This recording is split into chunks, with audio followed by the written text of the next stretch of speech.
Hello, ladies and gentlemen, and welcome to episode 557 of the DrunkNerds podcast. I'm Rosa, as always. I'm Tyler, and join me, we have the man, the myth, the legend himself, Sir Colonel Gables. What's up, buddy? Dude, I'm doing pretty well. I mean, it's been the good part of this past week just catching up on work stuff, but I played a whole lot of Street Fighter 6 this week. Nice. Oh boy, I'll get into it once we do start what we've been playing and stuff like that, but I am also equally excited for stuff that was announced at that Summer Game Fest thing this past Yeah, week, so that was pretty fun as too. So, how have you been? I'm doing all right. It's been a very mentally exhausting week with everything going on with our Mm, with our dog Gunner, dealing with cancer stuff like that. But he's doing better. He's not gonna ultimately not gonna make it, but yeah, they gave him a few months, so he's doing pretty good right now. So that's good. He's not quite he's not quite 100%, but he's say like 70%, which is God damn it, I'll fucking take it. But mm, other than that, doing all right. Glad to be here, bullshitting with you, talking some video games. We had some fun conversations before we started this podcast. The week is over, work week is over. We're recording on a Friday night. Typically, we record on Saturday nights, but I got some yep. shit I got to do tomorrow night, so it's gonna be hard for me to record. And then, um, yeah, but it's gonna be a busy week for us. So if you like all this, whatever you want to know more about us or keep in touch with what we're doing, please like, follow, subscribe. If you're watching on YouTube or listening on App Podcast, Spotify, Audible, whatever pods are on, or Facebook. You find us on Facebook, Twitter. Look down the show notes down below. You'll find links to all of our socials, all the places we record at. Like, follow, subscribe, hit the thumbs up buttons, 5 stars. Whatever you can do, we'd really appreciate. Tell your friends, stuff like that would really help us out. Like I said, more people that do that for us, the more helps us. So please do all that. But yeah, like I said, it's gonna be busy next few days for us. Mm. So as of right now, tentatively, like I said, we got a sick dog we're taking care of here. So I'm not gonna commit to live reactions, but as of right now, Gables and I are gonna do a live reaction to the Xbox showcase on Sunday. I believe that's Mm. at 10 a.m. Pacific, and then. What we're gonna do is we're gonna come back later that night and we will record like a kind of a review and breakdown of the show. That will give us a little bit of time because there's always a bunch of shit that happens on Twitter that we don't see, and I always hate when we do that and we don't have all the information because it's like whatever you just never get the full thing there. So we'll come back later Right. and do that, and then um, I won't be able to do a Ubisoft forward live reaction. Gables might be able to, um, but the Capcom one we should be able to. That one's like later in the afternoon. But we'll also do the same thing. We'll watch those and then come back later in the night on Monday night, and we'll do kind of a breakdown and review of those as well. So that's kind of the full plan from us. So we got a lot of content out there, enough content to fill up 2 Blu-ray discs. Um, Yeah. so yeah, it's gonna be a pretty fun time. This is one of my favorite times of the year. We got Summer Game Fest, a couple days ago or just yesterday. Jesus, we got Xbox in a couple days. And then like when this comes out, it'll be tomorrow. And then the day after that, we got Capcom and Ubisoft. So could be some cool shit coming out of that one. But yeah, but Gables, should we get into Yeah. it, buddy? Yep. Let's do Okay. it. All right, I'm gonna do a time code here. All right, boom. All right, well, let's get into it, Gables. Let's start talking about the Summer Game Fest 2023. Before we actually kind of break down everything, um, what was your overall thoughts on the show itself? Let's see. On the show itself, there were some interesting parts to it. Obviously, the beginning and near the ending of it, I think, was probably the best thing of like the entire stuff. But in the middle, there was some games and stuff that were kind of like hit or miss Yeah. for my personal taste and stuff. But I thought overall it was okay. But at the same point, what really stuck to me was like the Prince of Persia stuff, then obviously Mortal Kombat 1 gameplay, and then to end it all off with Final Fantasy 7 Rebirth trailer and the craziness that was that, that Mm-hmm. definitely did play a good role in making it like say like an okay show to okay, this is kind of good. That's what I thought. Okay. Well, I thought it was fantastic. I love the show. Um, I'm not gonna say it's only one of the best. It's easily the best summer game fest ever. You know, the last year's was Well, I agree with you on that one. yeah. Yeah. I mean, like Jeff Keighley's, I think he's been pretty. He's smart. He knows what he's doing, and like I think he knows when he doesn't have the best show. Like last year, he was really trying to temper expectations. I don't really feel like this year he wasn't really doing that. You know, he said multiple times Mm. over the years, like you're only as good, your showcase is only as good as the games you have. You know, he's having some. You know, obviously it's hard to get everybody to give him some the good stuff, the big stuff, all the big stuff because everybody's doing their own stuff. They want to do stuff on their own timeline, and maybe shit just isn't ready. Stuff falls through. Um, so yeah, like I said, I love the show. You know, there's a lot of cool big announcements out of this. We got the Spider-Man date. We got Mortal Kombat breakdown. We got Alan Wake 2 gameplay. We got the fucking Final Fantasy 7 Rebirth fucking trailer with the release window, which is awesome. So yeah, like man, I really like the show. Definitely some pacing issues. I think definitely the last like 30 minutes of the show really struggled until like the one more thing. But I think it's easier to have that when you can pay off the one more thing. And you're always gonna have like, the lulls in these because this isn't Xbox or PlayStation or Ubisoft or anybody doing their own thing. Like this is his own thing where this is a business, where this is the thing he makes, like he's making money. Like this is the thing that like, he makes money on. This is how his company runs. Where Ubisoft is like, we're showing you our games, so you go buy those things, and this will pay for that us doing this.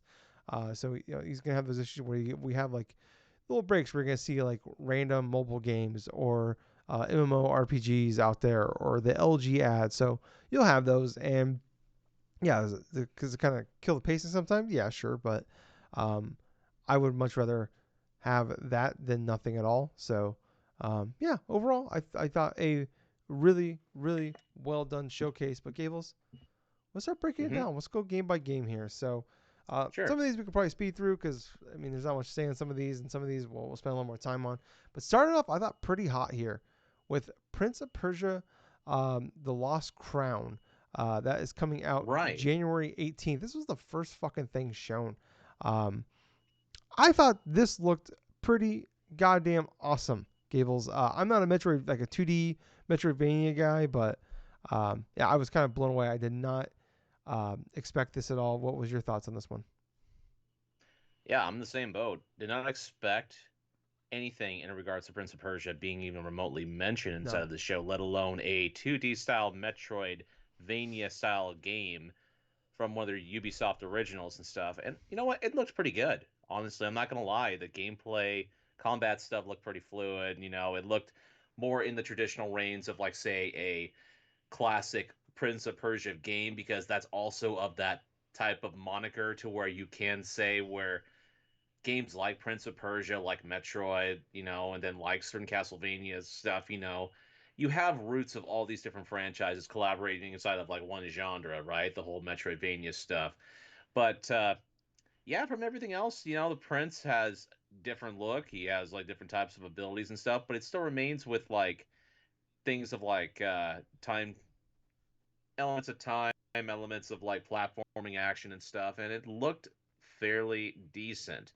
A lot better than I initially thought, like a Prince of Persia stuff, because up until this point, we've only heard about the subsequential like redoing of Sands of the Time. remaster of Sands of Yeah, Time. And so having something completely different in Prince of Persia Lost Crown, I mean, that is pretty substantial.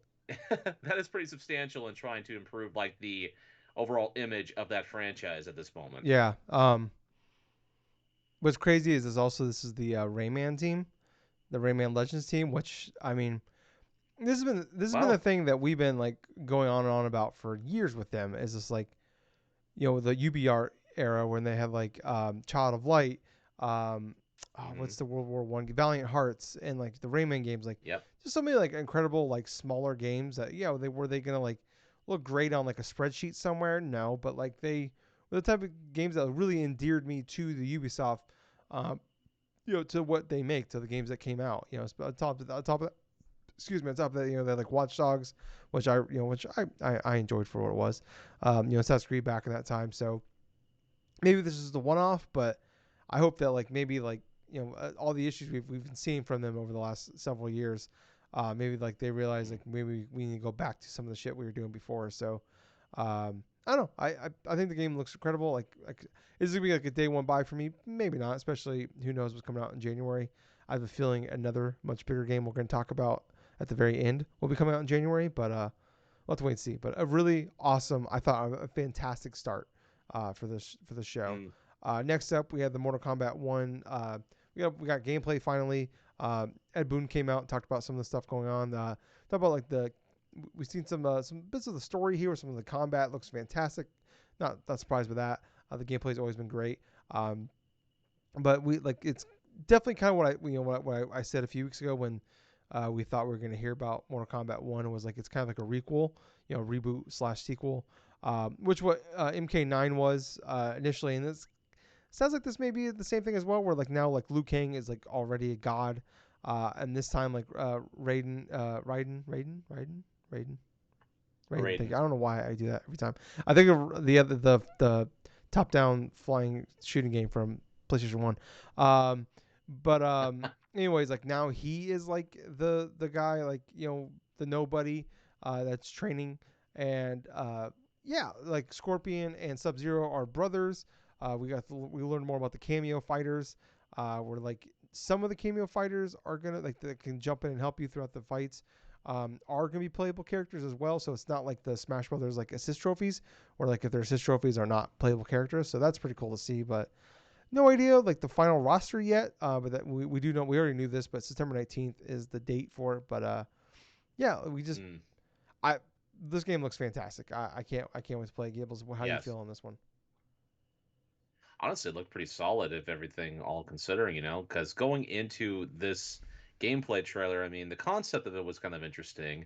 The whole aspect of like different characters being rebooted and stuff, after Liu Kang and stuff getting elevated into like a fire god and stuff and recreating everything, from the initial end of the plot of MK11 and Mm, stuff with rebooting and just creating certain things, And what's going to be interesting though, not just like with the story aspect of him like him just pretty much gathering some of the best fighters and stuff, because it's not really told like why he's initially doing this in general, like getting some of the best fighters in the world and stuff, but.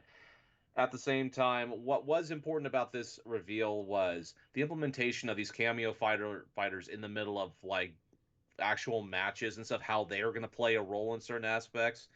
Also, it shows that there is certain aspects of Mortal Kombat 11 that's still prevalent, like in terms of the gameplay, but at the same time, it feels like more of a base of a foundation to be built upon, like with something else that's built on top of it that makes it feel a little bit more fluid, and from what I'm seeing, a little bit more flexible in terms of certain combo stuff from different characters that was shown. Like for example, with Scorpion, there's like aerial combos and stuff with Scorpion and stuff, give or taking like his like chain and stuff like that, and like comboing and like doing all that other stuff. Then with Sub Zero and stuff with his frozen like his ice abilities, yeah. like freezing certain aspects of his opponent, and then using that as kind of a springboard to do all these other different moves. And even with like Kung Lao and stuff, in this, I before we get into like the sale of Kung Lao and stuff, I thought it was pretty funny that that initial cutscene and stuff, Kung Lao throwing these hats and stuff, these different fighters, and then when he goes to get the straw hat, it just hits Sub Zero, and just the look of disgust on Yeah. his face, like, oh God, really? Like just being hit in the back of the head with a Just more bat. annoyed. It sounded like a bar. It was like a barroom Yeah. brawl, honestly. And that would kind of tickle me the most, because it was just something completely different than what his character was in like in previous games, where he was just more like a like kind of like an honorable like training student quintessentially, But when it comes to other aspects, say like with Kung Lao in terms of his combos, it was kind of cool seeing like him doing a couple different moves, pop up Sub Zero, and then like subsequently at one point in midair used his ability to dash downwards and stuff, kind of like a cancel or something like that into another base set of ground moves and stuff. So the combo strings in this from this trailer alone has me kind of excited, because the possibilities of what how you're going to experiment with these characters come like say training mode, or come experimenting with them like inside the single player and stuff. It kind of reminds me of what I'm doing currently with Street Fighter 6, to where I am delving in a lot of different characters, different move sets and stuff. But finding that right combination, or they're finding that right character that you want to play as, and then trying to get better with the character over time is deeply as important. And because of how important that is, a game like Mortal Kombat 1 going to be hyper competitive, obviously, in its competitive scene. The cameo fighters are going to be very much important too. From what we've seen from the offset, it's like we have like Sonya Blade, you have like Kano, you have Jax. I thought Jax was pretty funny because basically at one point he came in, did a backbreaker to his opponent, just went Just walked sprinting off away. the Yeah. stage Just, in one just murdered motion a and man and stuff walked like away. that. But what was also fun is like seeing references to other Mortal Kombat characters, like older ones, like say with Goro in one portion, that battle between Katana and Melina, but also with Striker in the middle of one mission as well, because that's a big like callback from really hardcore Mortal Kombat fans, because Yeah. well, he makes sense as a cameo fighter, Yeah. really, because Yeah. if you're gonna make references to some bits of the past and stuff, you want to try to reserve spots to the characters that are probably some of the most requested in aspects. But they also Ed Boon pretty much went on record and saying that hey, you can go forth and like say have Sub Zero with Sub Zero and like just have the same characters as like their cameo fighter stuff. But what I'm most interested in seeing is like what they do with the cameo fighter stuff with Jean Claude Van Damme, because that one's going to be probably one of the more entertaining Well, portions he's of gonna it. be a skin But for Johnny Cage, is what they said.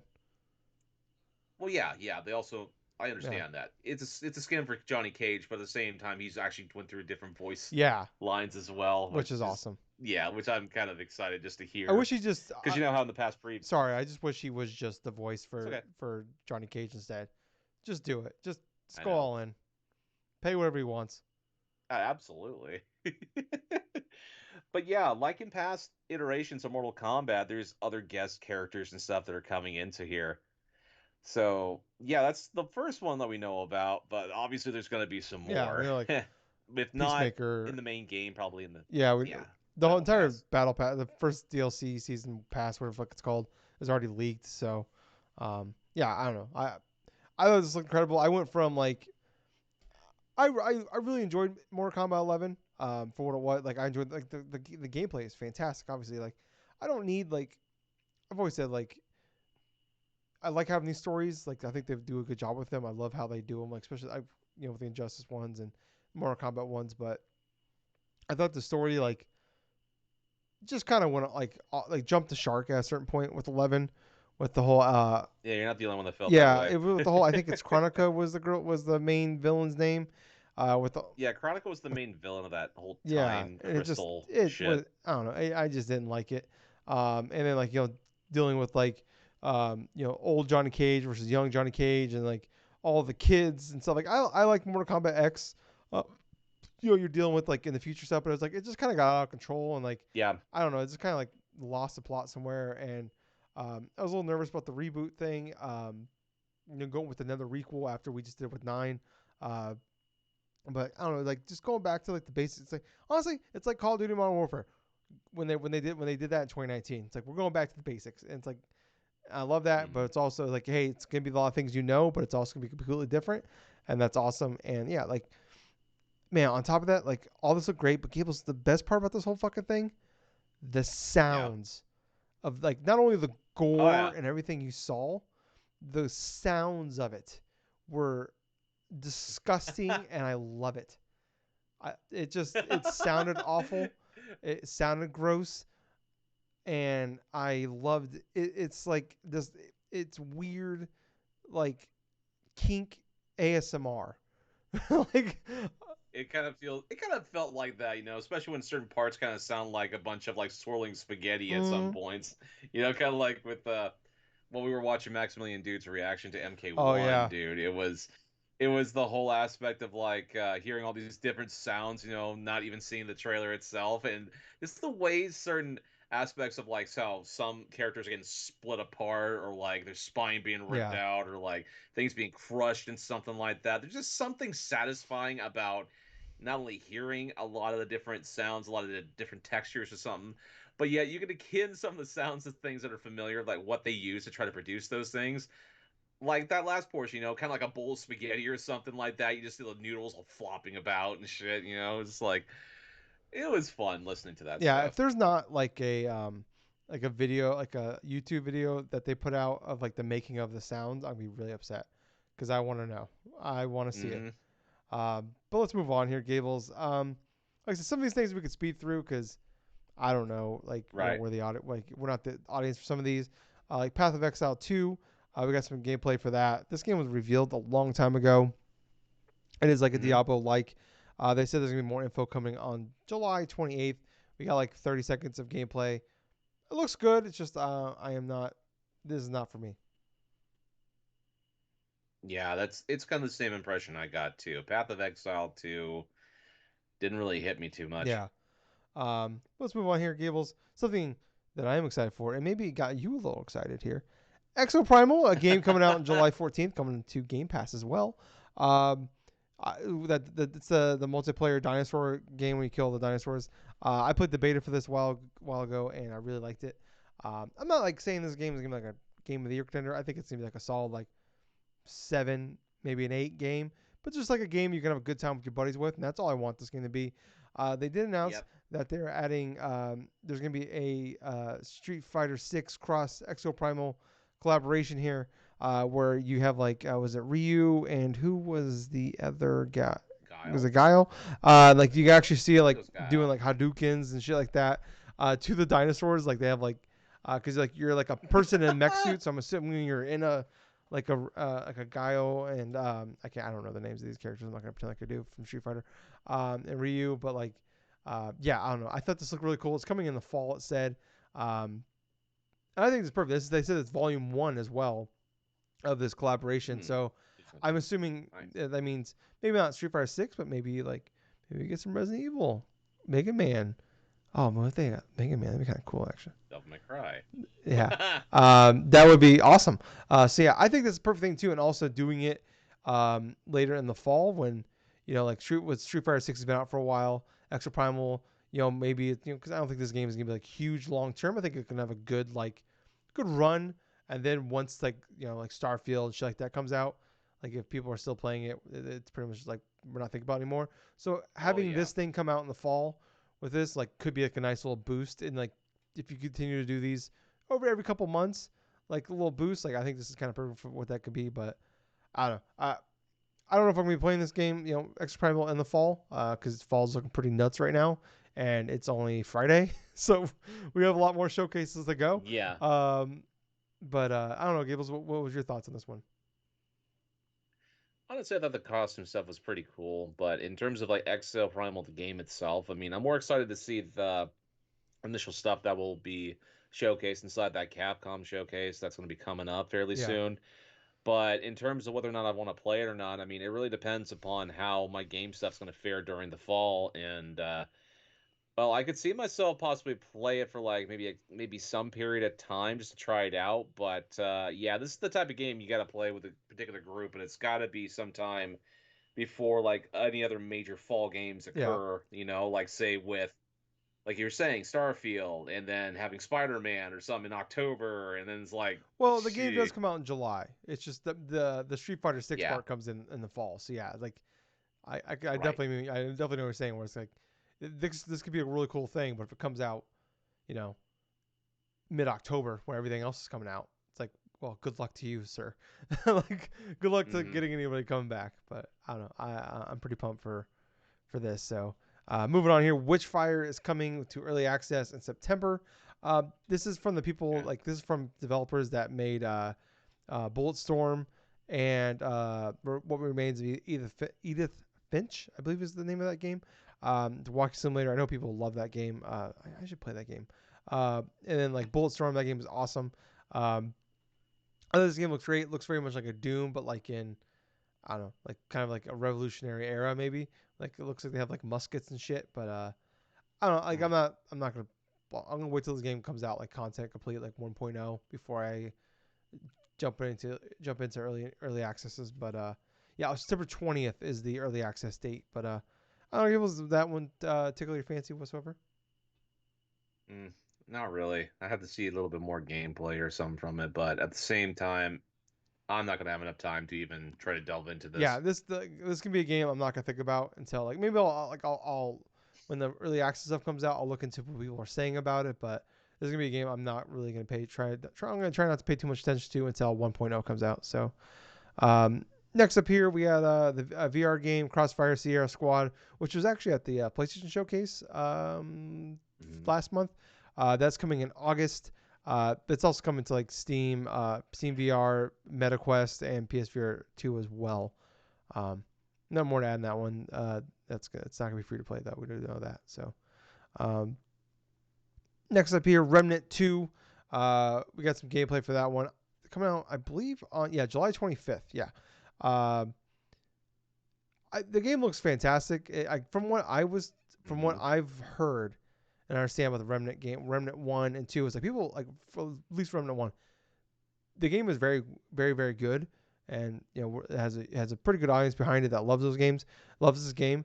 But it's like a Dark Souls shooter game, like where it's just incredibly Huh. hard, but it's like it's hard in like a good way. But like it's really well made. But I don't know. Once I hear like yeah, right. It says right here. I'm using the rock paper shotgun showcase news article here, which I appreciate because actually have it in order, so I want to give them a shout out for that one. But he said Huh. it's a Soulsy shooter, so that's kind of that's exactly what I've heard it was. So I don't know. For that Mm. reason, I am out. Oh Doesn't really tickle my fancy either. I mean, I'll be perfectly honest with you, man. It's like first person shooters, unless they have a good gimmick or something or a good like hook that makes you want to play them. I mean, I'm not going to be fairly interested. And something about an incredibly hard first person shooter at this moment just doesn't seem appealing. yeah. Maybe in July, but I don't know if it's coming to consoles. I know PC though. Something that might be making you excited, Gable. Something that might tickle your fancies. Sonic Superstars. This is a 2D Sonic game with a pretty unique art style. It is actually a four-player co-op game, and I don't know. Tell me, Gables, you're more of a Sonic guy than me. It is coming out. Yeah, They said fall for the release window. No actual date. But tell me, Gables, how are you feeling about this game?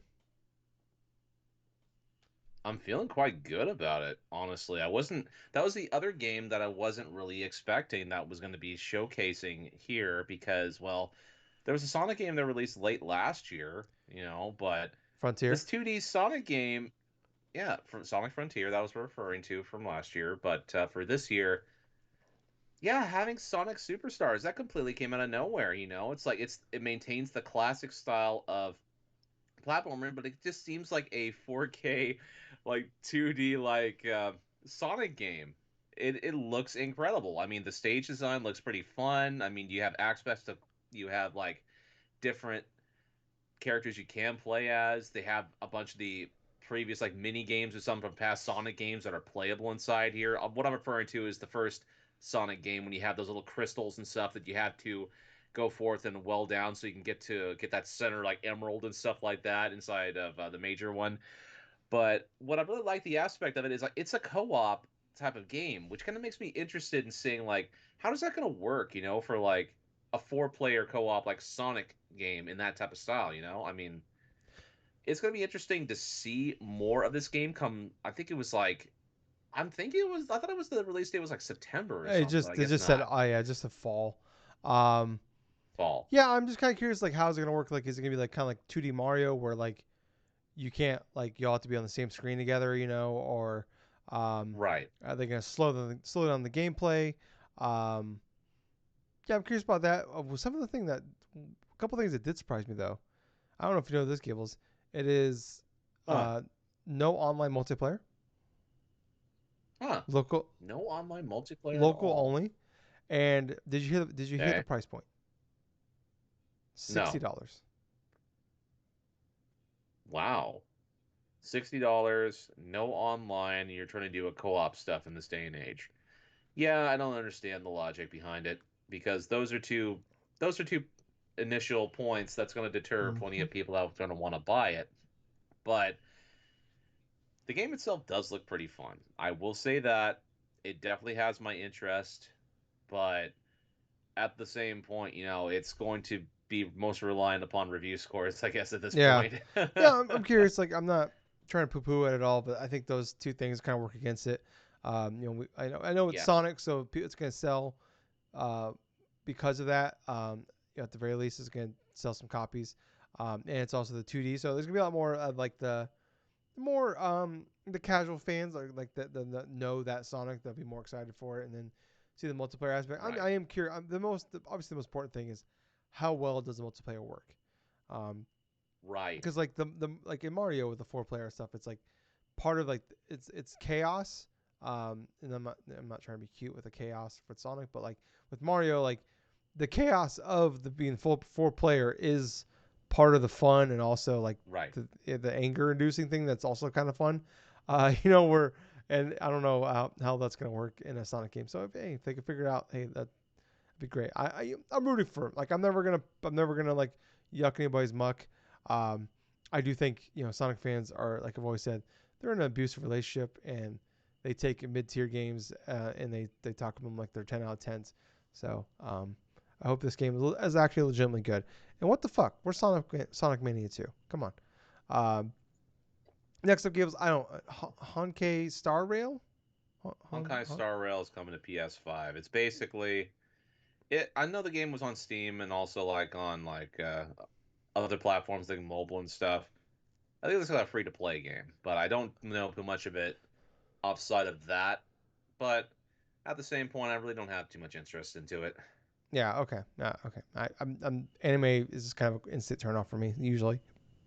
Um, Something that might not be a turn off for me though. Liza P. This is the Bloodborne looking game, but in with Pinocchio. And I think this game looks really cool. There's a demo out now that I haven't got a chance to play yet. I am looking forward to checking it out this weekend. They can't play. It was supposed to come out in August, they said, but it got delayed to September 19th. Which Gables? You know what else is on September 19th? Oh, Starfield. No, Starfield's September 6th. My mom's birthday Oh, is September oh, 19th. How dare you forget oh! my mother's birthday? Also, September 19th is Mortal Kombat 1. So, God uh, damn it! yeah, it's getting rough. We'll talk about more later, but everybody was like saying like thank you PlayStation for putting, um, for moving Spider-Man into October, and I'm like motherfuckers, have you looked at October yet either? It's getting wild, Gables. But Every month this year has had major releases. Yeah, and more than one usually. So except for May, I think everybody's like saw Zelda and like we're just gonna move. Except for Hmm. Redfall. Uh, but yeah, I think this game looks really cool. We just seen a lot of it now, so I'm just happy we finally got a release date. Obviously, if it gets delayed, it gets delayed. But like I hope it just kind of sticks to it. Because I don't really need to see more. I just want to play the game. So like I said, hopefully, Right. I get to play it this weekend. I'm gonna try to.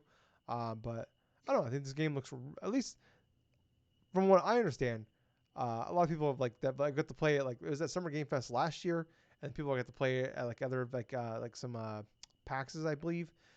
People were like big like FromSoft fans are saying this is like one of the best like Souls like games they played yet. That's not from Software, Oh, that's interesting. which Haven't heard that that is little tidbit and stuff, but from initially what we saw from Summer's Games Fest, that trailer and stuff, that looked pretty interesting. I mean, I'm not gonna lie, the gameplay sort of looked much more fleshed out from when it was first revealed. I mean, we didn't really see too much revealed during the first time it was announced. But yeah, I'm kind of curious to check out the demo also, because action game, kind of Souls like and stuff. I'll at least give it a shot. yeah. Yeah, I understand. Well, yeah, it's also coming to Game Pass day one, so True. that's great. So I definitely, at the very least, I don't know when, because it's coming out the same day as my mother's birthday. Which what the fuck, guys? And Mortal Kombat. I don't know how I'm gonna balance all this shit out. Uh, but anyways, moving on. Uh, from Akira. Akira Toriyama. Thank you. God, I don't. I suck at that. Um, so Sandland is a game. From what I understand, you know me, Gables, not a big anime guy. Uh, Strong dislike for Dragon Ball, except for Dragon Ball Fighters. That game fucking rules. Um, but strong dislike for anime in general, especially Dragon Ball. And then Fortnite, oddly enough. But anyways, from what I understand, this is like an older franchise of his. Um, that they kind of just pulled out, and now it looks like Borderlands Dragon Ball? Well, honestly, this was the first time I've actually ever heard of this franchise in general. I mean, this must have been a previous Akira Toriyama work because he did work on a couple different other Yeah, manga, all the different other like stories and stuff besides Dragon Ball, which is his most popular. Like, oh my gosh, now I'm kind of spacing the name of his previous some of the previous projects that he worked on. But anyway, going into this trailer and stuff, it definitely kind of gave the feeling of like say a Borderlands or like a straight up like open world sort of action game esque type of thing, you know. But the concept is fine. You know, the artwork's on point. I mean, I really like the associated artwork inside of Sandland. Just seeing a little bit of the action to it, but definitely seems like it's a game in early development because there seems to be some things that are not initially fleshed out or not like initially things. But I'm kind of looking forward to seeing how this game evolves and from now up until it releases. yeah. I don't even believe there was like a release year at all in there. So yeah, I think you're right. It's probably a ways away, but yeah. So it's from a manga series of his from ways ago, from what I understand. So yeah, I'll have to wait and see. But I don't know. I think seems like people were pretty excited for this one. So happy for them. Next up here, yeah, I'm just gonna skip that one, Gables. Yeah, I'm gonna skip that one too. Next up here, Gables. I scroll through. There's some ads, like like the advertisement shit for mobile games. Next up though, Gables, the big thing here. Alan Wake 2. Got some gameplay for this one. With you get to play as the FBI agent Saga, I believe her name is.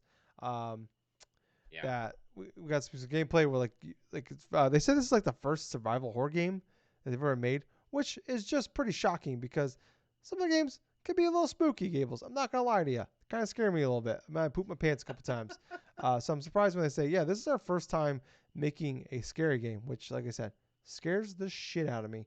Um, but I don't know. Did you ever? I don't know. I mean, what's your fandom with Alan Wake?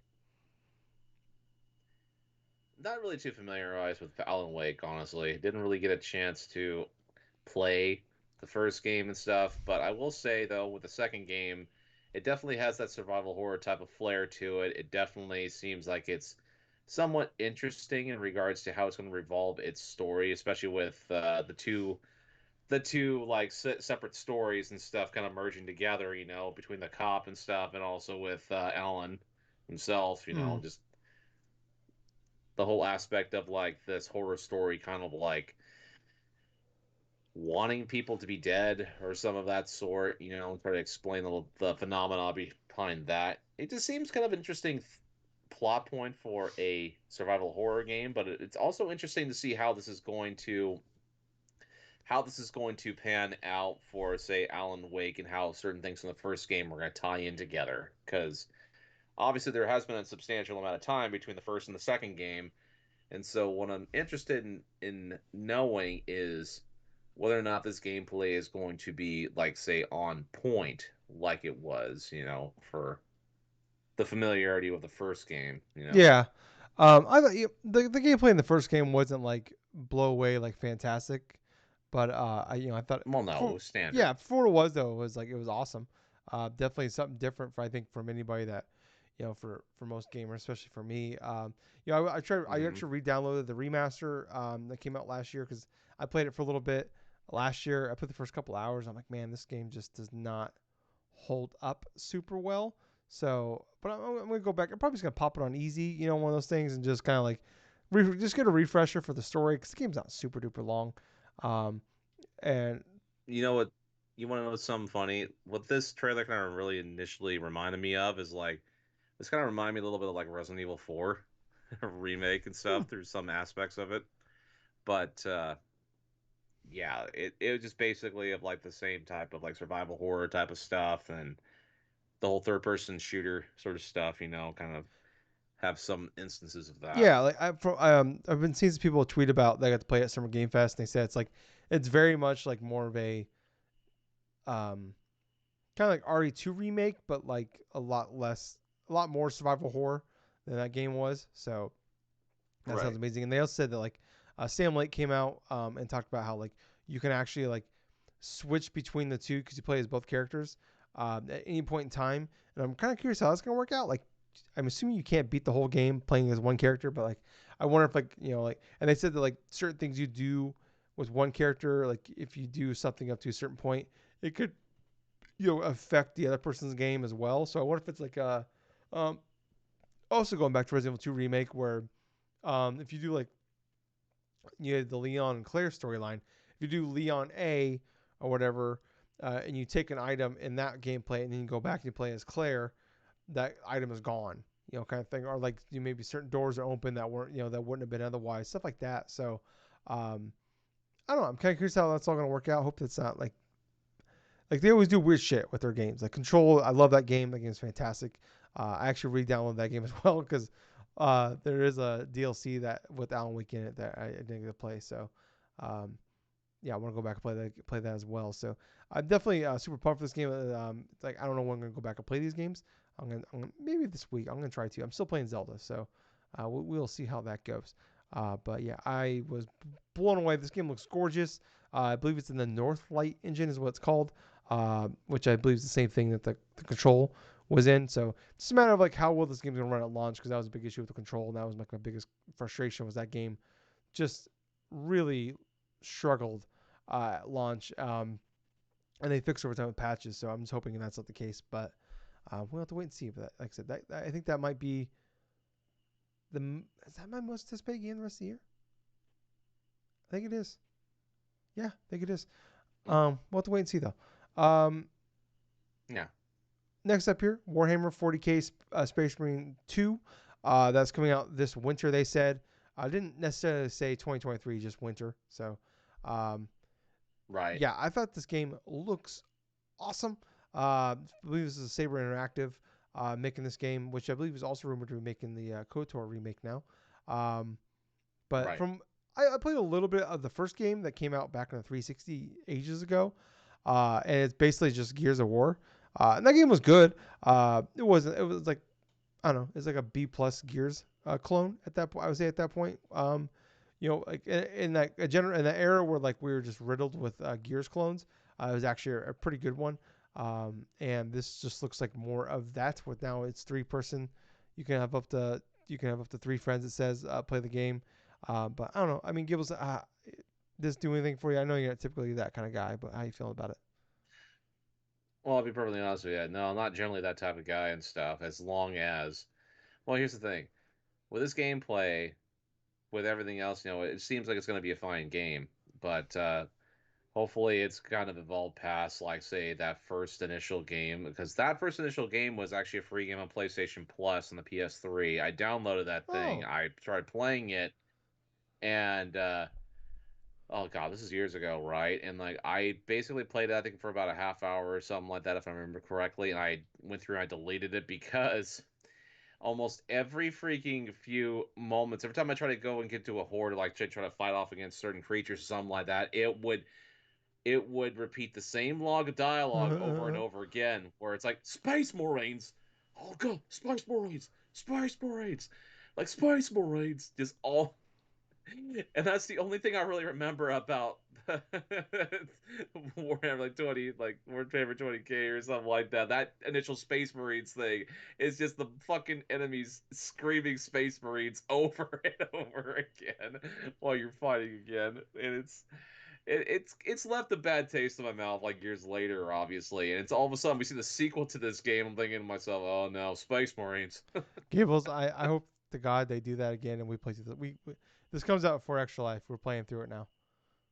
Oh my god, dude, that is gonna put me in a bad mood so Oh man, that's quick. gonna I'm gonna have a great time. It's gonna be so good. I'm really excited for it now. uh, Um, yeah, I don't know what to wait and see. Like it's definitely gonna be one of those things for me that's like when it comes out. Like the when it comes out is more important than maybe anything else. Obviously, other than if it's good or not. Next up though, weird game here.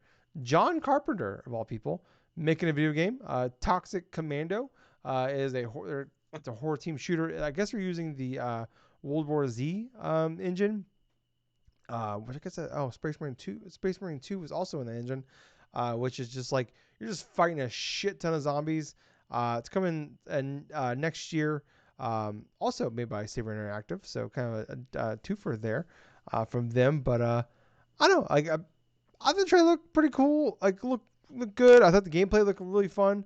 But like I Mm-hmm. don't know, nothing like, oh my god, I can't wait to play this game. But like I don't know if this game comes out and it's like a solid, like it's just a fun like $30-$40 game that you can play 4 player co-op with your buddies. Like this is exactly what this game is like. I think that's exactly what um, this game should be, and I hope that's like. I hope it's not like a live service thing. I hope it's not bigger, like $70 game, but like if it's just like a nice, like I said, nice mid tier game, like an Outriders, where it's just junk food video games. That's all I want on this one. Dude, this initial trailer when I saw it the first time, I'm like, this just screams rental. Yeah, yeah. It's just It just screams like a rental game, dude. It's like it's some with a modest like interest and stuff, and maybe something that you initially will maybe rent for maybe about a couple days or something, give it a try out, and then probably never touch it again because it definitely gave off that type of that's sort of like a B or C type of a game feel mm-hmm. to it. I mean, the concept behind it, that you have the name John Carpenter attached to it and stuff, and it's supposed to be like probably some a little bit more in depth in terms of maybe the story elements of it, because John Carpenter like predominant like certain stories he's done in the past, like The Thing and Halloween. stuff, and like Halloween and that type of things, But as I may be wrong, there could be some other aspects of this combat that may be fairly interesting as a hook. Who knows? I mean, hell, it's not the first time that we've gone into certain games sort of like this, like a team-based shooter or something like that, and then like it actually being kind of, good in some aspects, Yeah. kind of like the binary domain or like the freaking Oh, binary domain. oh god, what was another game? Brink. Some Yeah. Fuck aspects of yeah, that. Brink. Um.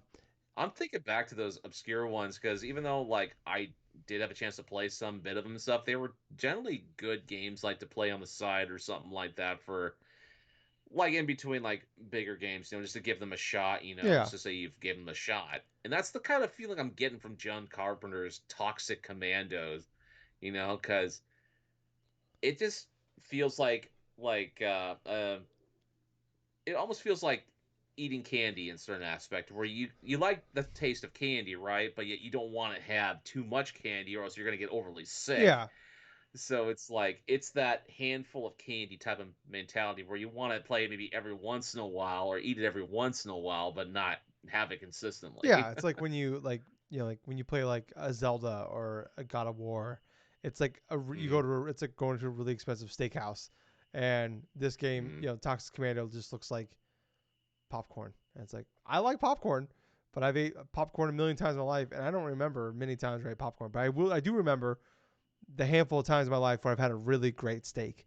So mm-hmm. yeah, which it's definitely like in this crazy time that we live in now where like I've talked about before with like with movies and TV shows. Like there's so many movies and TV shows that like I'm really excited for that I just can't keep up with. That like I Yeah. can't find time to like find other like when people like recommend the show to me to watch this movie to watch. I'm like, guys, like I have like 20 other movies. Like I have like literally right now. I just bought Fast X today, which I've been pumped to watch since literally Fast Nine three Uh-huh. years ago. Um, and I still haven't watched John Wick 4 or Creed 3. I've been out for like a month now. And I just don't have it. I cannot like. And then I'm still playing Zelda. I'm like 60 hours in the Zelda now.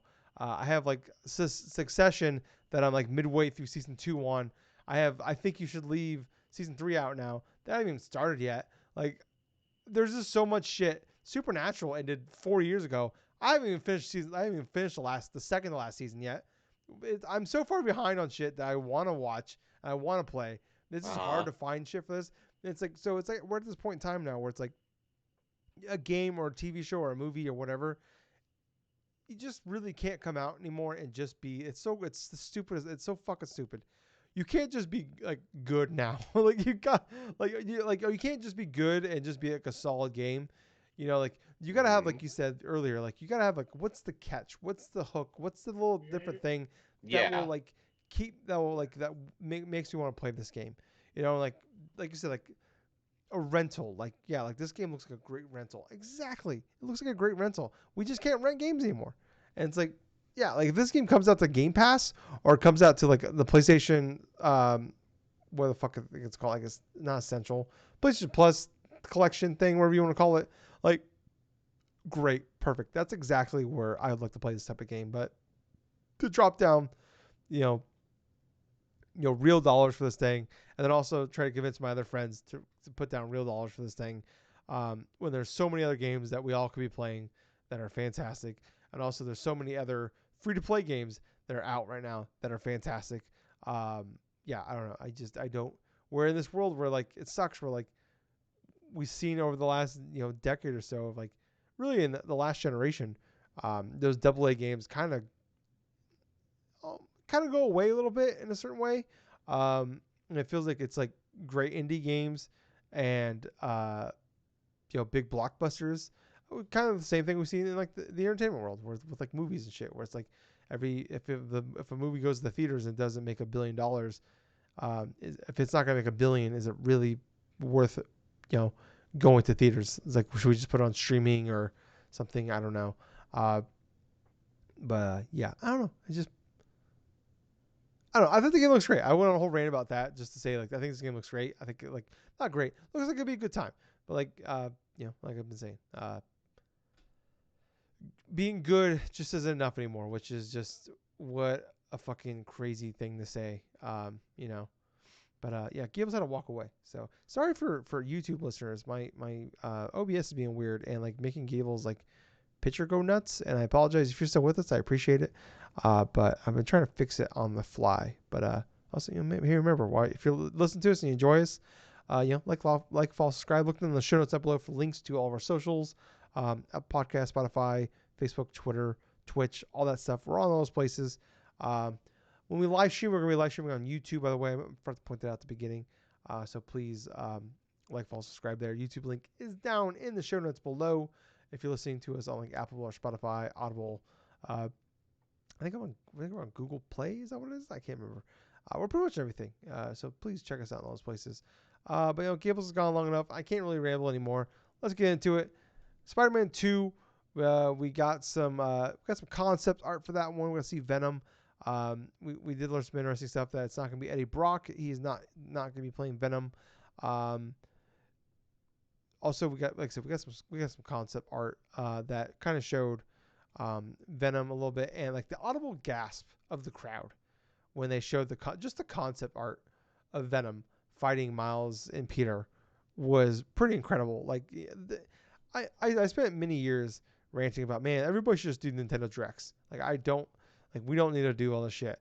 And I'm gonna I'll eat my words a little bit this morning. Where like I'm kind of happy that we're doing the live crowd stuff because like kind of having just having the energy of that live crowd is pretty great. Obviously like there's benefits of doing the direct style thing where like it's a lot faster paced. It was just kind of we're kind of just getting to the next shit, not spending a lot of time like talking. There's no like you don't have to worry about like any like snafus with like audio or guests or like someone sneaking up on stage. Sorry, excuse me. You don't have to worry about anything like that. But yeah, I don't know. You just kind of miss that live reaction, or maybe like PlayStation just did it better. I think like the best, like 2016, they literally just was it 2016 or 17 E3, where they literally just had a crowd there and they just pulled the screen down and they just had them watch trailers like and nobody came out. I think Bethesda did the same thing one year. I think it was like 2017, I want to say, or 18, one of those two.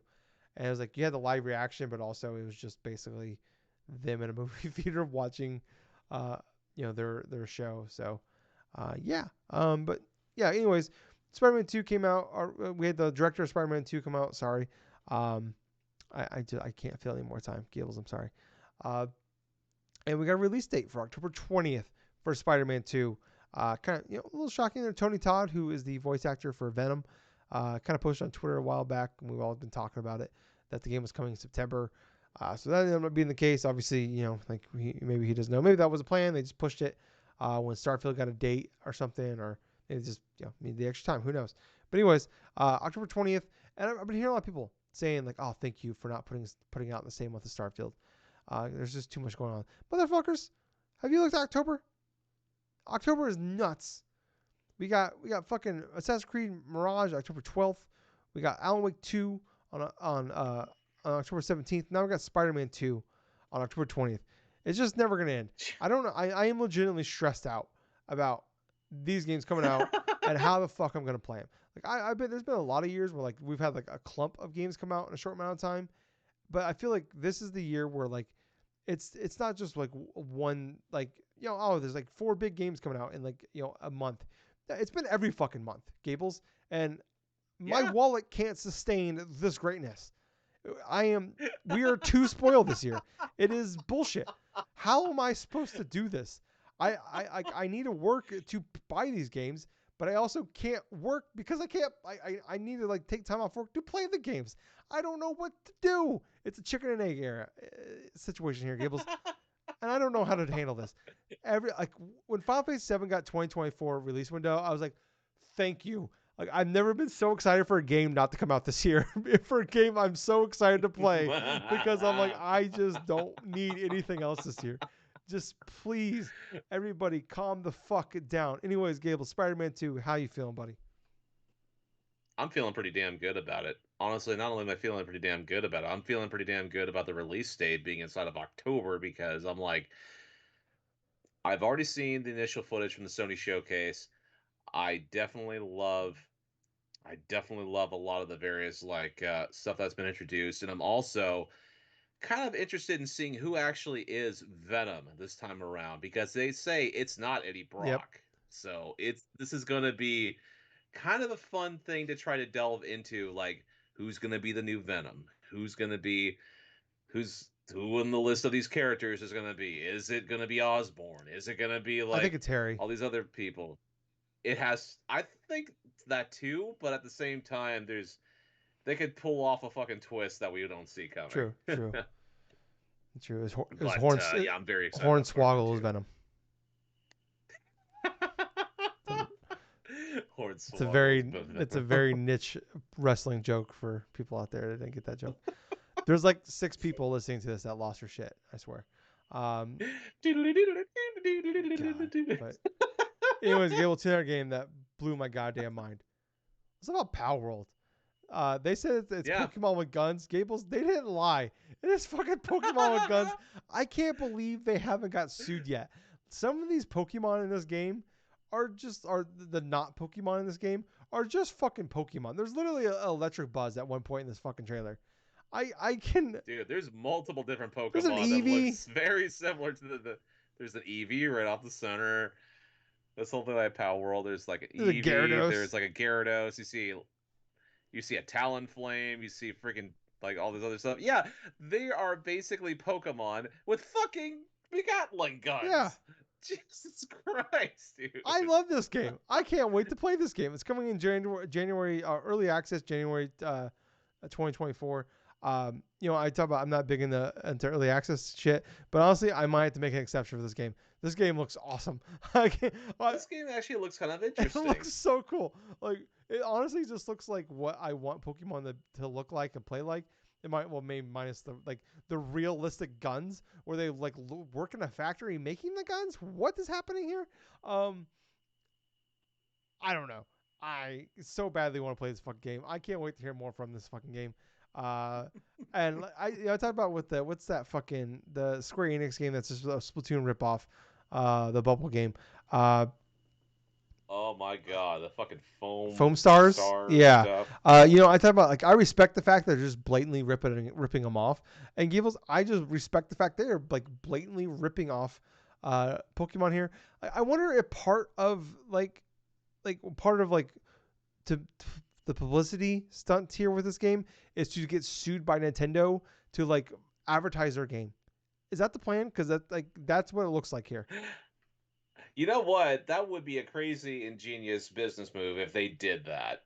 Because if they did that, knowing full well how close to this game looks like in regards to a lot of their creatures being Pokemon, and then them trying to get sued by Nintendo, there's going to be a lot more people wanting to play this game. That's for Yeah, sure. fuck yeah, man.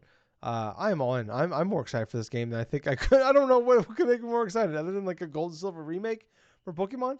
I don't know what there is. I think I'm more excited for this than like what Gen 9 at this point, Gen 10. I can't remember what number we're on. I don't know. That game looks awesome. Um, Next up here, Banishers Ghost of New Eden. This is the Don't Nod game. People that made like Mm. they've created Life is Strange. They've 1 and 2. They did like Vampire. They also had a game come out on Thursday as well. Oh God, what's that game called? The game looks incredible. I can't remember what it's called. Shit, I'm sorry. But anyways, they made like Twin Mirror as well. They since they've left like the Life is Strange world, they've like put out a bunch of games, and they've all been fine. 7 kind of games, swimming in 7 kind of games. Yeah. Except for Twin Mirror, I heard was pretty bad. Vampire rather. Uh, I actually liked a lot. Mm-hmm. It was a fun, like cool, like game where like you can decide whether you're a vampire that like also is a doctor and you can like kill people and make yourself stronger, or you can save people and just do the right thing. I've talked about that. Talked about this game before where I murdered the entire town, Gables. I killed everybody, everybody, and I didn't realize the more people you kill, the harder the final boss gets. Let me tell you, Gables, it's impossible when you kill everybody. And when I say I killed everybody, I literally mean every character that you can kill, I killed. And yeah, I literally got to the final boss fight and I got my shit kicked in multiple times. I'm like, I'm done, and I never went back to it. So I don't know. I think this game looks I actually. still can't believe you did that though. That's just pretty funny. No regrets. I think this Banishers game actually looks pretty cool. Like it's just like when we talk about like problem is like we talk about with like the Toxic Commander thing where it's like what's the catch? What's the thing that can kind of get you in? Like I think the gameplay looks really cool. Like maybe the whole thing with like it looks like the main character you play as like his wife is dead and you can like he's like it sounds like he's on a journey to like get his wife's soul back or like bring her back to the living world. Looks like. Which I don't know. I'm down for it. Like there's a part of me that will always be a little bit of a Don't Nod fanboy, even though like some of the last handful of games they made haven't blown me away by any stretch. But part of me is always gonna like kind of like look out for what they're doing. But that game is coming this year sometime, so just a matter of when it's coming out. Which I don't know. Maybe coming out at the end of this year. Maybe not the best idea. What about you, Kibbles?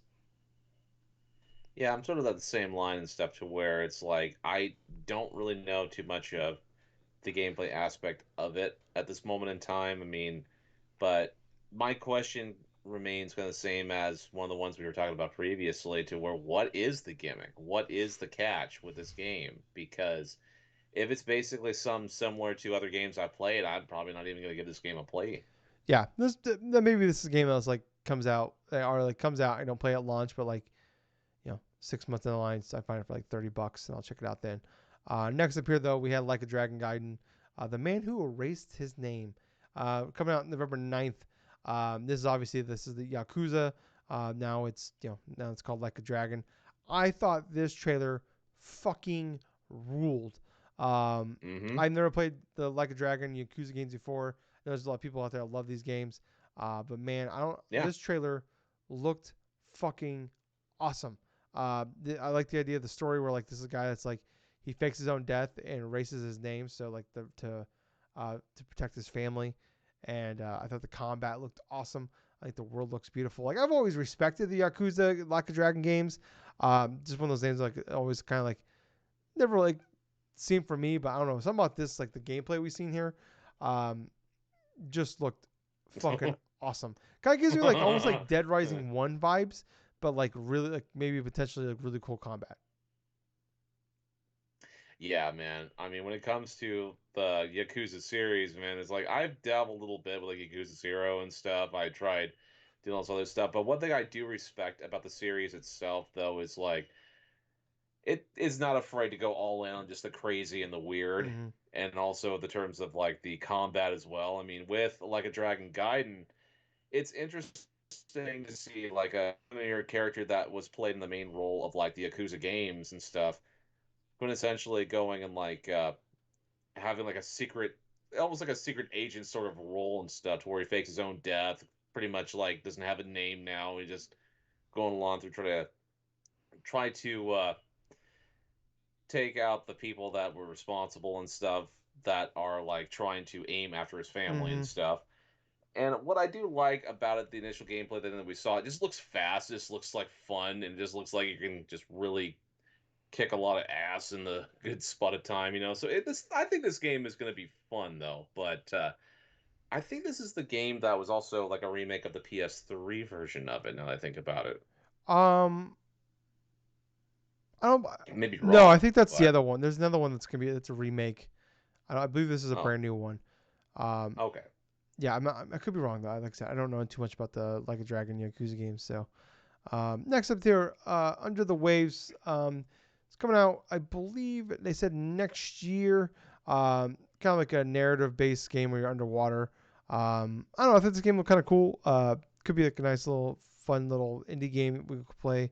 But I don't know. I mean, not, oh yeah. Oh, okay, we got a teaser last year. Sorry, trying to figure out when it's coming out. But I don't know. right. Yes, like set in 1970s, but I don't know. I mean, I'm down to I'm at least interested to hear more from this game, but this is not like didn't blow my socks off. What about you? I need to see more about it. I mean, basically, we just saw a little bit of a blurb, but yeah, I'll need to wait and see for some more stuff. Yeah. Yeah, kind of scroll through some of these here. There's a lot of stuff we can kind of skip through. A lot, like I said, there's like the final like chunk there. There was just like a lot of ads and like there's a big lull towards the end, and then it kind of built up back up towards like Mm, really the last like yeah. 15 minutes so kind of built back up, which like I said earlier, like you can have that when you have the goods to finish up the show, and they did this year. So next up here that we had Lasfonga, I believe is how you say that, the time shift warrior.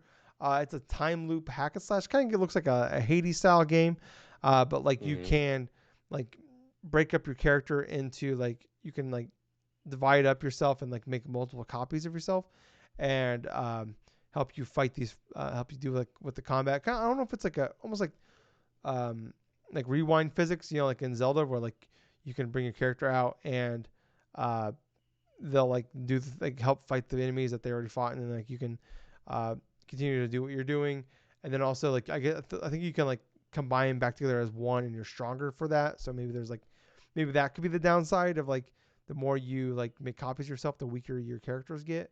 Um, but yeah, I thought this game looks really cool. I am.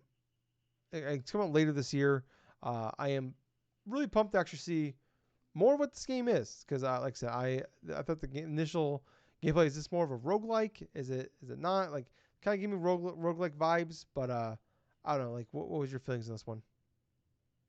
It shows a lot of promise. I'm going to say that much. I mean, it definitely gives that idea. It definitely gives that like impression of like a Hades or like, oh my God, what was that game from Supergiant? That one. That is Hades.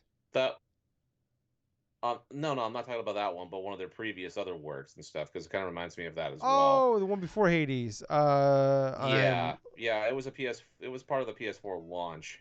Oh, wait, the launch? Transistor, I think his Transistor. name Yeah, that was. that wasn't launch, but that Transistor was the game.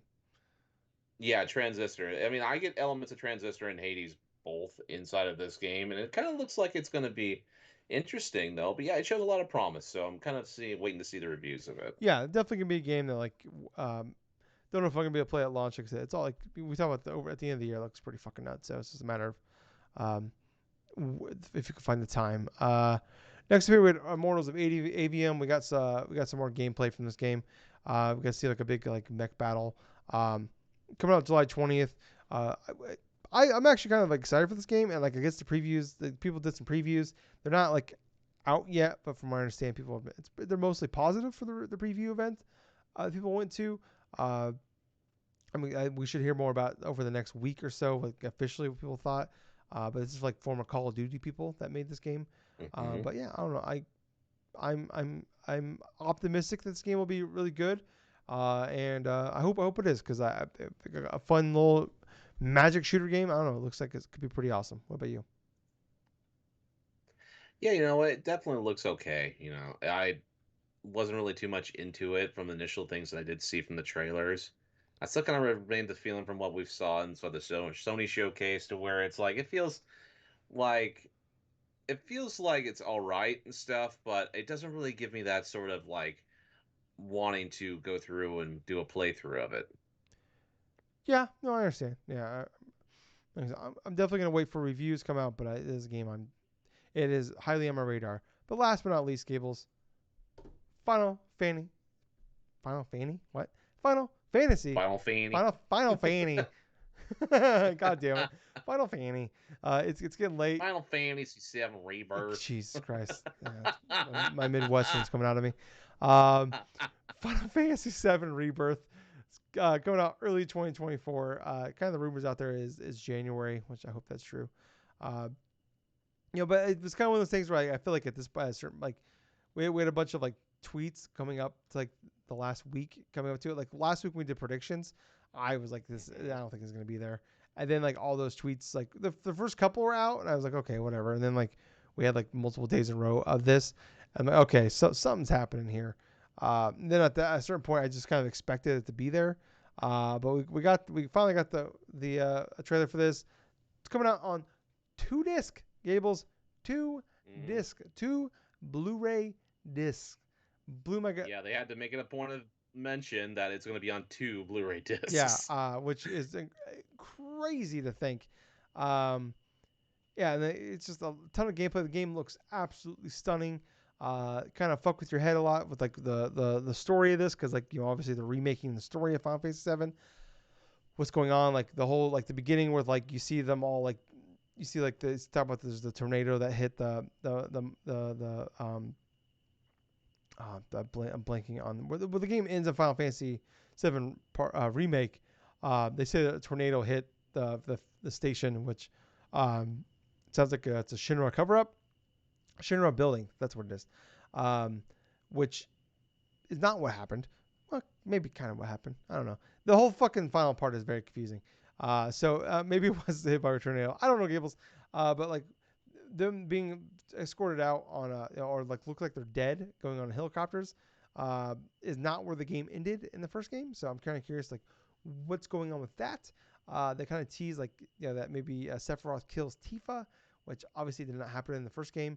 I don't know. There's so many like wild goddamn theories going through my fucking brain about this game. Like I love like we see like pretty much everything we're seeing is shit we see shortly after we leave Midgard. It's like the next like few hours afterwards. So Hmm. not too much. I'm curious where this game is going to end. My theory is still disc one is where this game ends. Disc one of the original game. That is. So I don't know. I mean, Gilles, what was your thoughts on this gameplay? I thought the game looked absolutely fantastic. I thought it looked fairly beautiful. The whole landscape stuff, especially after you leave Midgar and stuff, and you have that open field and stuff and everything else that reminiscent of the other aspects of the explorable stuff from Final Fantasy VII. It just looked fairly good, fairly detailed and stuff. Along, I know for some hardcore Final Fantasy VII fans, they really enjoyed seeing predominantly that portion and stuff. Plus, like obviously characters coming back, like say like Red 13 and stuff, and like getting certain mentions of specific like plot aspects of it. Seeing some aspects of the combat and stuff, and seeing there's some new things that are added onto it that are not explained, like those little like inside the battle gauge stuff. You got like team attacks and stuff that are going to be adding into for some more like strategy, teaming up with like your different party members and stuff, do combo attacks, and then there's like little set bars or something like that for each character that are kind of unexplained. But yeah, Final Fantasy VII Rebirth, there were a lot of more questions coming out of that than answers. But the questions initially are mostly story related, but Yeah. at the same point, it's like being like a casual, like say Final Fantasy VII fan currently, because of multitude of other things. The game definitely looks like it's going to be an awesome experience when it eventually does come out. Even though it says January, who knows what date it's going to Well, yeah. have. The rumor is January, not necessarily they said early 2024. So yeah, Hmm. like I said, I'm super pumped for this. I hope um they don't fuck up the for what it is because I think they've done a great job so far of setting it up. There's just it's a big mystery box right now, and it's just like man, they can so easily fuck this whole thing up, Oh and yeah. I really hope they don't. It's like are they gonna Kingdom Hearts this thing? I don't know. I hope not. Um, but yeah, like seeing Yuffie, seeing Red 13 in combat was pretty fucking awesome. Um, yeah, seeing like we got to see the chocobos, the little ranch you go to shortly after you leave Midgard. You get like you go Nibelheim, stuff like that. Like man, this game just looks absolutely gorgeous. The combat, like I said, they have like the team up attacks you do. Um, man, this looks like they just really built upon really what Final Fantasy VII remake was. I'm curious. Like, I don't think the game's gonna be like a full, vast open world. I do think it's gonna be very much like you can like maybe explore a little bit more, but it's not. It's gonna be like you're Yeah, not gonna be able to like it's going to be contained for some aspect. yeah. Like I imagine it's gonna be like a like kind of like Midgard was. Like it was a little not as claustrophobic maybe as that game, which that that the claustrophobic of that was supposed to be. That was the point. That was what Midgard was. But I do think that it's gonna be not hallways, but like big rooms. So I don't know. Like, man, I was absolutely blown away. Jeff talked about like, um, you know, at the beginning about he's gonna have something big at the end. And I thought the way he set it up, and earlier in the show, when they showed the Final Fantasy VII Ever Crisis, I forgot to mention that the multiple game. He said, and speaking afterward, he said, and speaking of Final Fantasy, and everybody lost their fucking mind. He's like, no, no, no. And there was that DoorDash ad for Final Fantasy and DoorDash. And I was like, oh, fuck. And it's like, you know what? He did that. He planted it because it's like, if he did that and they didn't have this, there'd been a lot, people would have been a little more upset. But the fact that, like, Yeah. he was able to get away with it because he had it. And that's totally that. Yeah. Like I said, love that trailer. I've watched it, I don't know, 8, 9 times now. I can't wait for Maximilian Dude to do like a full like fucking breakdown of everything about Hmm. this fucking trailer. Cause yeah, man, I'm just so curious where they're going with this thing. But I don't know. Like I said, come away from this Summer Game Fest. Thought it was the whole show. Like I said, it wasn't perfect. No showcase is, but it's definitely the best thing I think Keeley's done under at least under Summer Game Fest. Uh, you're always gonna have the lulls in there, but yeah, but I thought perfect ending. This game, like, there's only a handful of like games you can do that are like that are really good endings, and this was one of those games. Yeah, I initially understand exactly how you feel in this regards. It definitely does feel like this one was a better job of what Keeley was doing it from like last year for the Summer Games Fest or even one before that. So this definitely does feel like the best Summer Games Fest. I still remain though consistent in saying that yeah, this is a good like some this was like a good like presentation in that regards, because they did have some major things revealed, including the reveal trailer for Final Fantasy VII Rebirth, the initial gameplay, initial stuff like that. Even from like the Prince of Persia game, the beginning of the show, Mortal Kombat 1 gameplay, that was friggin' awesome. The Sonic Superstar stuff that came out of nowhere as well, that was pretty fun. Like there were aspects of this show that were pretty fun to see. But yeah, it's awesome that finally we're at that point where Summer's game show can be something that we can depend upon for like game announcements during the summer. Since E3 is no longer really a thing. Yeah, yeah, yeah. I agree. Yeah, yeah. Overall, great show. I really enjoyed it. But Gables, let's move on to what we've been playing, shall we? Okay, All right. I gotta use the bathroom, Gables. So why don't you tell me what you've been playing? alrighty. So I've spent a good solid 20 hours playing Street Fighter 6. Jesus. From the time I initially bought it from last Friday. Yeah, last Friday, I think, like around the launch of it. I put in like around 20 something hours. I've delved into everything currently, and mostly everything, I would say, from the arcade to the battle hub. And but the most time I've been spending is like the world tour mode. Now, you see, the World Tour mode is separated in a whole bunch of different areas, but you get to start in the main hub of Metro City. From there, you get to meet a couple different characters that are going to like help you like explain certain things like tutorials. But the first initial Street Fighter you go forth and meet along your journey is Luke. Luke is the character that's introduced in Street Fighter V. He's reworked. He looks vastly different from his Street Fighter V version. So for him, he sort of acts like a sort of like a mentor between you and a couple other like kind of like other people that he like helps inside of his own like fighting school and stuff. but you have this other character and stuff that acts as your rival called Bosch and stuff, and so you two are kind of like trying to see in regards to who gets stronger and this and that, but yeah, there are a bunch of interesting things about this game that are pretty damn fun, in my honest opinion. This single player mode easily is probably the best thing that Capcom has done for a Street Fighter game, especially off the hinges of like Street Fighter 5. That story mode was fine. I didn't really have too many issues with it.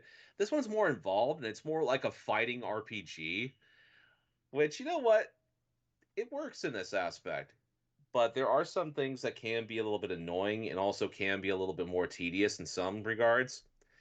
Now, the thing that was kind of like tedious about the World Tour mode so far is like when you first start off and stuff, and you're like battling other like NPCs and stuff and gaining experience and doing this and doing that and stuff. Man, if you even face off against certain NPCs, if they're like say five or maybe like yeah, if they're say like about 5 or 7 levels above you and stuff, they could easily go forth and kill you. They could easily go forth and like knock you out and stuff, and you have to restart certain aspects over again. But it's very forgiving because every NPC will give you something in terms of either money or experience or specific items. There's these little revives that you get. They're called Rise Up stuff, and basically, when you complete certain conditions, you get to earn them throughout like battles and stuff. And so those every time you lose like a battle or something, you can use that option to revive and just start kicking the shit out of the dude again with them having like their same life bar sort of thing, so it doesn't regenerate or something like that to start anew, which that would suck. But what I've really enjoyed about World Tour mode so far has been going to the different places, meeting all the different Street Fighters, including some of the new characters, like say like with Jamie, with Kimberly, with Mariza, and also like with the other characters as well. Just not only just meeting them, but learning their fighting styles and like trying to experiment with some of their moves. What's fun about this is like with your creative character, you make your own distinct look and stuff. You choose your own distinct styles of different fighters, but it has a skill tree, right? This skill tree is where when you level up, you get invest a whole bunch of your skill points inside, and there will be aspects where you can unlock more like slots so you can insert like different type of special moves, or you can unlock you can like improve like say your fighting strength, your throw strength, your kick strength, or even like increase how like another like aspect of another super, like another like say level 3 super or something you can go and like add on. But the more Street Fighters you go forth and encounter, and then pretty much become their student, learn their fighting style, and then try to like gain like pretty much favor with them and stuff. The more you learn in regards to not just like moves in general, but also learn a little bit more about them, which some of this is actually rather hilarious. At this point, the reason why you would want to try to develop like say bonds or something like that, or I kid you not, this is like persona level kind of like bonding type of experiences, to where you have these specific items you can give them to these fighters of choice and stuff, and it increases sort of the bond stuff, while at the same time if you're fighting with their style, it also increases like the bar and stuff to get them all the way to 100% and stuff. But as soon as you complete like 100% with a character with one bond, and then like have maximize their fighting style, there is a couple things that happens. One, 100% bond, you get to unlock their costume number two, pretty much. So, for example, I had the first Street Fighter I initially completed 100% was Chun Li. So Chun Li, I went through like found out what type of item that she liked, right? And basically it was like a canned herring or something like that. And she's kind of disgusted by it and all this other stuff though, but it's like a +5 in regards to like increasing her bond stuff. So between doing that, using her fighting style and stuff, and then like talking with her directly and stuff, I gained enough to where not only completed the bond stuff, but I ended up finding out the level 20 is like the maximum in terms of like maximizing a particular style.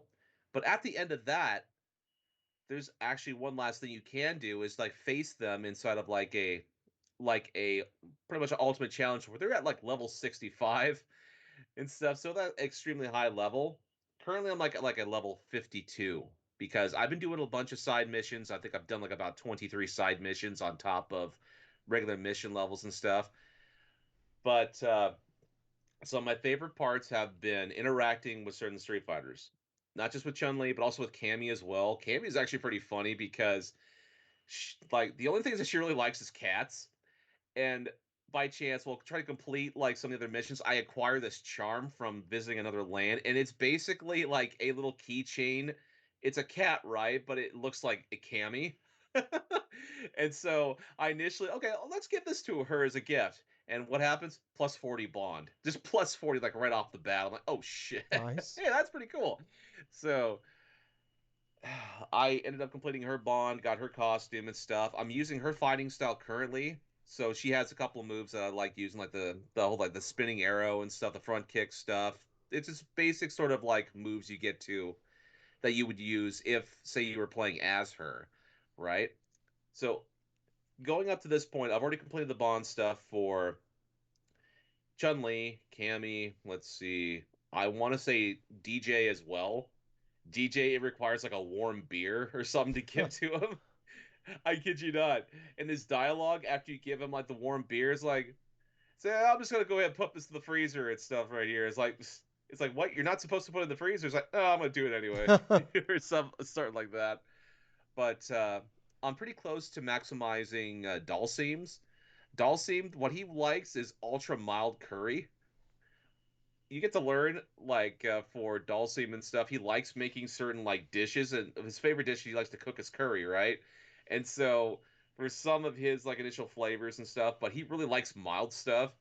So going to the vendor, buying a whole bunch of stuff, like giving that to him and stuff to include the bond stuff. Not only you get his moves, but also you get valuable experience. You get to these different type of character artworks that are just kind of hilarious in some aspects.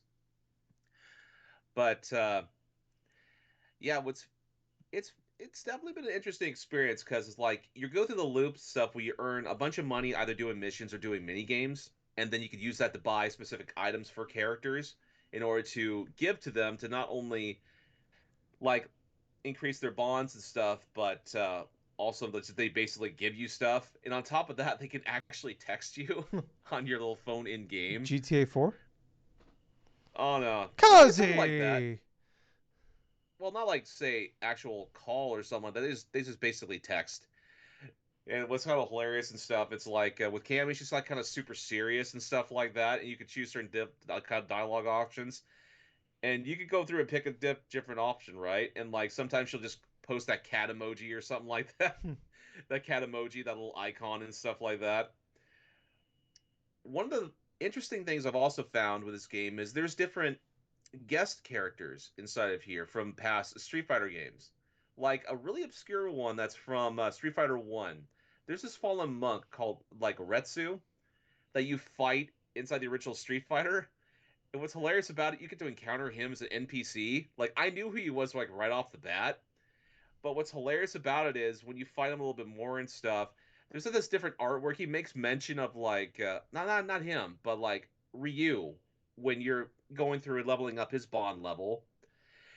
He basically makes mention of like different things that he's done throughout his journeys and stuff like that. And one is an artwork picture of him carrying this metal box, and then you see all the different characters from the past Street Fighter games, like kind of like inside the picture. So you have Retsu in the back, you have Dan, like the Joe character, right beside him and stuff, and then you have these other characters that I recognize, like obscure characters from like other fighting games as well. And it's just kind of like a fun little nod to like say longtime Street Fighter fans, longtime like Capcom fans in general. Inside this game, there's also interactable Capcom arcade games in the single player mode, so you can play classic arcade games, like I said, like Son or even like Final Fight if you choose to. As for the story mode stuff, with all the other distractions out of the way, the story mode stuff's kind of interesting. You're basically going through and trying to find out your initial common things like like what is strength to you? You know, what makes you just basically just want to get stronger. Well, how are you going to get stronger? And so basically your whole routine is to go to different fighters, learn their fighting styles, and then decide for yourself what is initial strength. So along the ways you get to fight in like in certain tournaments and do this and do that and stuff. But yeah, man. I mean, the entire thing for the single player in Mode of Street Fighter 6 is a little bit more in depth, but it's a lot of fun. It's definitely something I would suggest people just give a shot, you know? Cuz it's definitely not as difficult as I'm making it kind of sound like. It definitely is more or less the type of game where if you put your time into it and stuff like that, you find a couple of like NPCs here, do a couple bits of mini games that are taken from the classic mini games of Street Fighter, like breaking boards or doing parries or something like that, but people throwing basketballs at you. Or one of my favorite ones is Hotto Pizza. So basically, what this is a mini game where you get to like input a lot of different commands, right, that you would use for like various Street Fighters and stuff. But it's a mini game, right? And so if you do it fast enough, you create your pizza fast enough and stuff, and it's like, okay, this is good, you know. Or if you miss a thing, it just screams no and all this other shit. But there's that. There's like the board breaking game. There's like a test of strength to where there's a mini game where you hold like do charge motions or something like that. Like you hold your D-pad in one direction and then you press the button and the opposite button at the same time, and you can just cut through like bottles and stuff and smash cinder blocks and do all this stuff. But the whole purpose is to get you used to the timing of charge moves for some fighters. But yeah, you know what? It's like I've spent close to around 20 hours playing the single player. I know I'm getting close to finishing up the single player portion of the game. There's like 15 chapters in all. I'm on chapter 14. Hmm. So I have a couple different things I want to do. Not sure if I want to keep on continuing after I play. I'm not sure what the post game is going to be like for the single player, but yes, it's definitely a worthwhile experience, especially for longtime Street Fighter fans. Well, very nice, Gables. I'm glad you're enjoying that one. I've been Mm, tempted to maybe pick it up a little bit, but just too much going on right now. So, uh, Final Fantasy is so close.